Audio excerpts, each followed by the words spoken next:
And you're talking about in 2016 era, it's like beginning of the year, here's our battle cards, here's our pitch.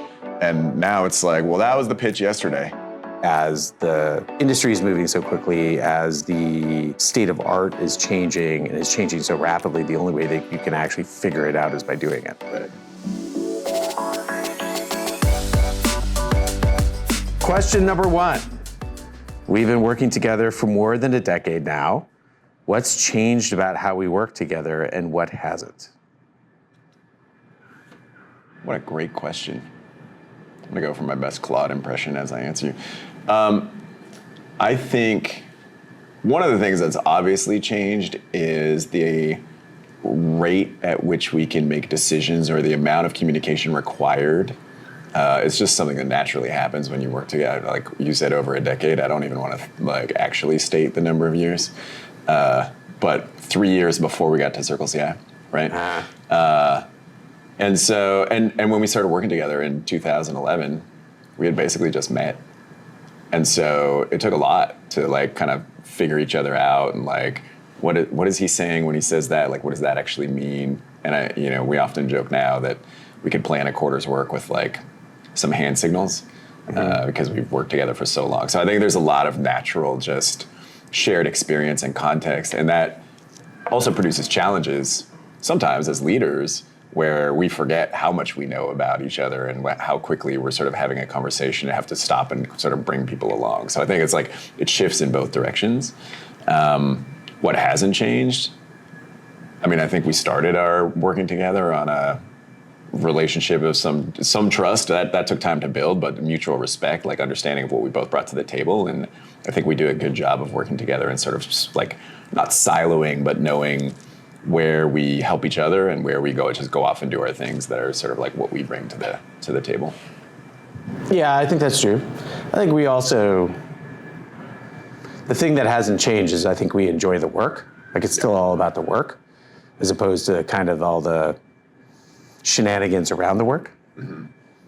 I think that's pretty important, especially in this industry because there are so many shenanigans. Yeah, we went through an early transition, which I'm sure not that many people know about, whatever we talk about all the time, but going from building a totally different business into developer tools at that sort of 3-year mark. And it's something that I think we both just really enjoyed building around, being in the space of build, as sort of entrepreneurs, product builders, the work and the thought of how we do that well for and help other people do that well. I think it's always been core. That's a great point. Yep. I think it sounds right. All right. Question number 2. I hope those are still in the right order. Probably not. Okay. What's something we've believed about software delivery from the beginning that still holds up today? I think we've always believed at the core that it's about the outcome, not about the code or the process, right? Are you building something that actually creates value for the user, and are you building something that's durable over time and not necessarily just about the craft of the input, right? I think a lot of times, especially in software delivery, especially now as we're making the transition into AI, people are going through this reckoning and sort of this moment of self-evaluation of thinking their actual value and their worth has been all wrapped up in creating things as opposed to creating value. And I think we've always been really targeted on the notion of it's not about how you get there, it's about creating value at the end of the process. Yeah. I don't think that's changed. Yeah, I think that's right. And I think, one of my favorite moments when we first started working together was the discussion of should we do continuous deployment? And it was a thing that was just happening in the industry in 2011, and the realization that created velocity, right? And really the underlying principle was how fast can we get things in front of customers and learn and get feedback, and it's about opportunity to test, to experiment, to your point, not about the craft per se. There are a lot of tools that are part of the craft of software delivery that are super valuable, but it's ultimately about driving that outcome, about finding your way to the product that the customer really wants.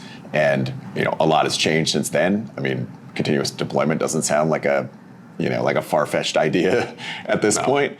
But to your point, like more and more is changing now, and all of those things are in service of us. Like you embrace them, or we embrace them in service of trying to find more opportunities to get value in front of customers. Well, that was ultimately why we built Distiller too, right? Because we had all the tools that we needed to be able to build quickly on web. Yeah. And then when we needed to make the transition into mobile, it was a pretty stark reminder that those tools didn't exist. And so then we had to go build them for ourselves so that we could build value for ourselves, and then realize, well, actually, maybe it's the tool that's interesting, not the thing that we were building, although I still think Blind Spot was pretty interesting. But, it ended up being the tool that had the lasting value. Right. But that's always a good reminder of just like when you go into a new space and it turns out like perhaps that isn't quite up to snuff, or it doesn't have all the innovation that's already happened, that sometimes filling in that gap is pretty interesting. Yeah, I think that kind of cross-pollination of ideas from other disciplines, right? Exactly to that point, like people who were building mobile apps at that time just didn't know what was possible and what was achievable. And the more we cross over and look at other disciplines, the more we kind of bring good ideas from everywhere and get the best possible outcome. Well, and I think that's true about what's happening today, right? Yeah. Like all the problems that people are having in terms of being able to deliver AI native software are not new problems. Right. They're just problems on steroids. Now they're problems that's like such a high velocity that if there's any fissure or any crack in the process, it just like becomes a chasm very quickly, but it's still the same problem. Right, exactly. Put any system under pressure. Right. And you'll see where the flaws are faster. Yeah. Cool. I'm not cutting the deck, don't worry. Yeah, don't cut the deck. All right. What's something you've pushed on me over the years that's made me better? Such a long list to choose from. I think one of the things that I learned early about you, one of the reasons I think we worked really well together, is that you have very good vision of where things are going. You see a lot of things before other people do. And one of the places that I think I've had to often interact, help, whatever, is helping you see that other people maybe aren't seeing that far ahead, and finding ways to kind of draw out, like, let's break that down a little bit more, help people understand the steps so that we can bring everyone else along. And I think that that's like, it's a great attribute, right? That like your ability to see kind of like how pieces fit together and where they're moving, but it's a great attribute. Not everyone has it, and sort of taking that and pulling it apart and saying, okay, I get where you're coming from, but we got to kind of help everybody else see the whole picture. Otherwise, we're not going to be able to bring everybody else along. Yeah, I think that's fair. I mean, I think I can think pretty widely. I don't know that I think very deeply. Like if I go across, you go deep, right? And I think that's a good sort of like yin and yang to the process. But I think like strategically, right, connecting dots, understanding what's happening across different, we talked about different disciplines, like seeing things from different places and being able to put those together is a really valuable skill. But it's when things come easily to people, they don't always know or notice that it's difficult for like others, right? You're like, oh, well, this is happening. It's like, okay, slow down a second. Like, we're gonna have to help everyone build up the steps. So I think that's an important thing. Well, I think we're both tinkerers too. Mm-hmm. Like, I think we like to sort of think about things at the boundaries and think about the edges and sort of look for patterns.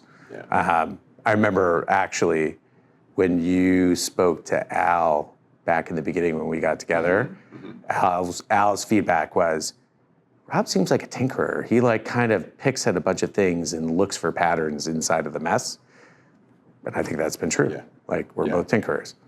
And there's, that has its pros and it also probably has its cons, right? So yeah, I think like that's helpful, bringing everyone else along, like helping everyone see the kind of the picture, right, which is maybe harder to discern, is important. For sure. Oh, it's my question, yeah. Oh wait, I've lost track. I did too. Where do you and I disagree, but it's productive? Where do we disagree, but it's productive? don't know. Do we disagree about all that many things? I think we have a lot of different perspectives as opposed to having true disagreements. I think we look at things from different angles, but I don't think we ever get to a point where it's like, oh, you're right, I'm wrong, or you're looking at it this way and that's absolutely the way it should happen versus I'm looking at it this way and we should do it this way. I don't think we ever like end up at loggerheads. I think we end up kind of coming in at different angles to a problem, but then we figure out some way to resolve some kind of solution. Right. I think that is the productive part, which is recognizing you're saying something different than what I'm saying, which must be interesting. Like to have enough respect for someone to say, oh, I get it. Like you're looking at this differently and I'm not seeing what you're seeing. So help me see that, which is not like we like whatever, like we can't possibly agree, but rather how do we find the pieces that each other is missing and figure out then what the best solution is from that. Like I do think that's the productive model, and I think that you're right, that's more commonly the case. Right. I don't think we ever end up in a situation where we disagree and commit. I think we usually end up in a situation where it's like, I don't really understand what you're talking about. Like explain it to me so that I can sort of get my brain around it. And we usually sort of resolve how to get to the same spot. Yeah. And I think that's actually a much more productive way of working. Yeah. In my opinion. I would agree. All right.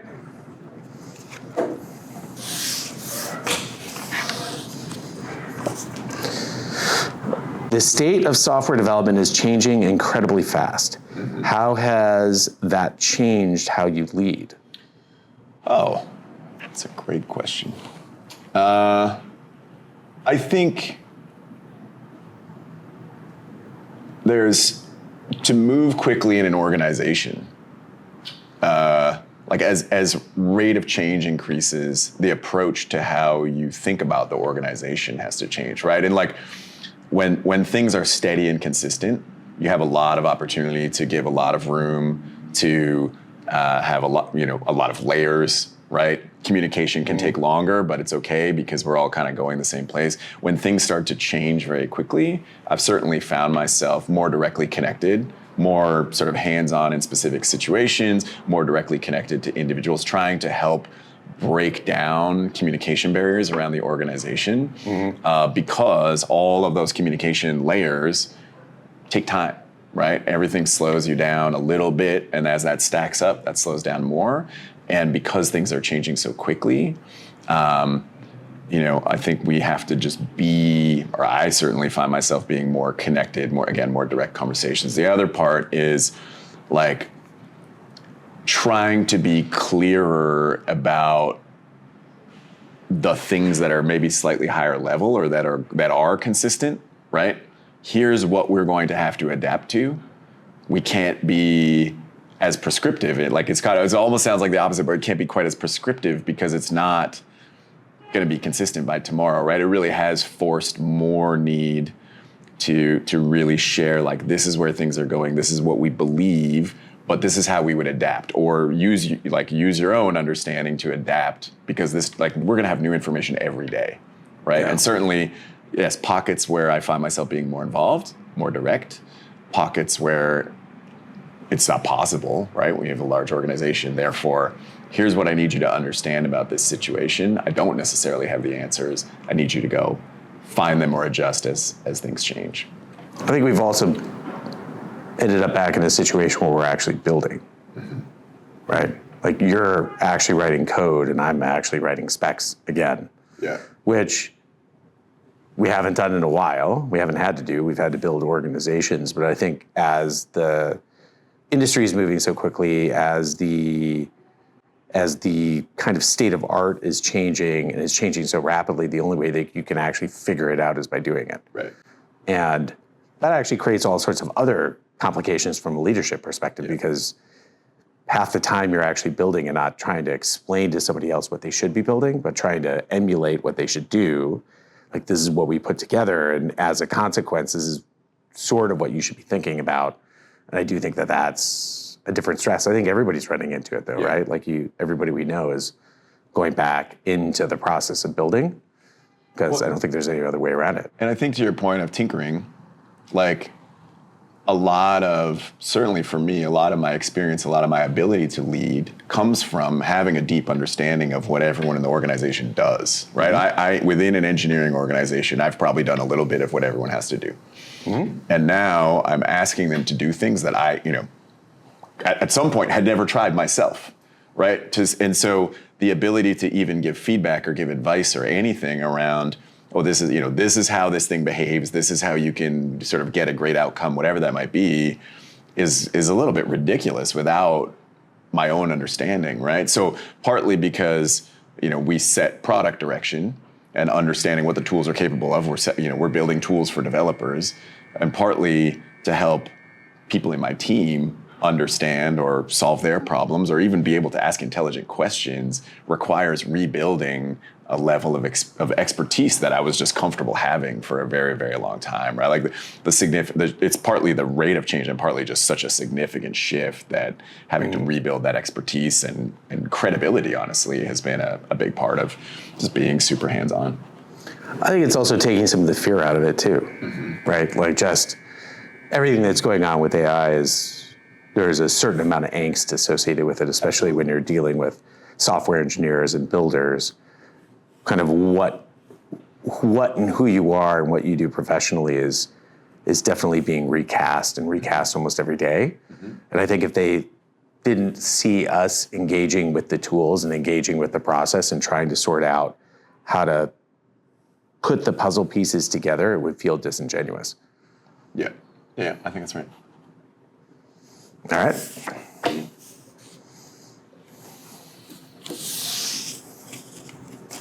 Well, you may have already commented on this a little bit, but where have you had to adapt your leadership as the industry has shifted?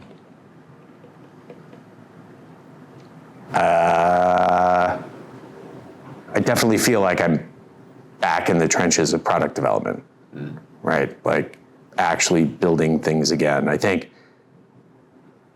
10 years ago, the kind of pathway for an organization like ours was we built the product, we refine the product, we sell the product, we build the machine to sell the product, and all of your energy was ultimately after you've built the thing, was building the rest of the organization that would allow you to get it out to market. I don't think you can do that now. I think you have to just keep building and keep building and keep building and improving the product, and then hopefully you have enough infrastructure around the other pieces of the organization so that they can take whatever the output is and ultimately get it into the hands of the user. I don't think that really wasn't the job 2016, 2017, 2018. It was like, oh, let's go figure out how many salespeople we can go hire. Let's go meet customers. Let's go on site. We'll go to conferences. We'll do all of these things. And now it's like, oh, all the tools changed over the last 48 hours. Now we got to wipe the slate clean and learn them all over again. And so, yeah, I feel like so much more of my time is now actually back in building again, which honestly I enjoy more. I enjoy building the product more than probably building an organization, which is its own product, but actually building the thing, that ultimately is the value that we're creating for our users is pretty, I don't know, I think is probably more, for me personally, rewarding. Yeah. I mean, there are many types of CEOs, like many coming from often different backgrounds, right? Like a sales-oriented CEO, we can all name the organizations that have those, but as a product-oriented CEO, like that is what I would expect as well, right? Like someone who really has a strong perspective about what it is that's happening and then how we fit into that and all of this. And so with the rate of change, I don't know how you would do anything else, right? Then participate in that. And I do think you're right, like how that then percolates or distributes out through the rest of the organization has changed, right? Like, as you're talking about in 2016 era, it's like beginning of the year, here's our, battle cards or whatever for the year, like here's our pitch kind of thing. And now it's like, well, that was the pitch yesterday, but it turns out today that's all irrelevant. And here's what we're doing. And so I think there is some sort of reshaping of how the rest of I guess everything that follows after the product changes, and that those cycles, like that rate of change, is fundamental. I don't know that we have all the answers yet, but it's changing how we interact with with go-to-market, with marketing, with sales, everybody, in terms of making them successful, when it probably often feels like we're changing so much so often, that's hard to keep up. Yeah. Yeah, and to your point, I think the only way you can solve that is by flattening it out, right? Reducing the hops between what was built to what was in the hands of the customer, and like the number of hands that it has to go through has to be reduced to be able to get there. I don't think that means that you shrink things. I just think it means you flatten it, right? Like you take it and sort of flatten it out like a pancake. So it's not as sort of vertical and sort of like a pyramid and hierarchical. It's like you have to smash it down and it kind of bleeds out the edges. One of the things I was thinking about as we were describing that is I was just hanging out in a room full of folks that work here, and so many of them were actually in the middle of building something. People that are not in engineering, not in product and whatever. So while there's, things are changing faster, I feel like more of our folks are understanding more of what we like. We're having a very technical sale, for example, right? Like finding salespeople who really understand developers has always been a challenge. But now they have the opportunity. Developers right? are challenging. Finding developers who understand developers is challenging. Right. But everyone has a little bit more insight, I think, now, because it's more like, not that everyone is shipping, our core product, but they have the opportunity to be builders in a space that would have been too much of the barrier to entry was too high. And I think that hands-on experience for them also gives them a better sense of, the basics of what the problems are that folks run into. I mean, they're very good at their jobs in many other ways, but I just think that connection is a little more real because of the reduced barrier to entry.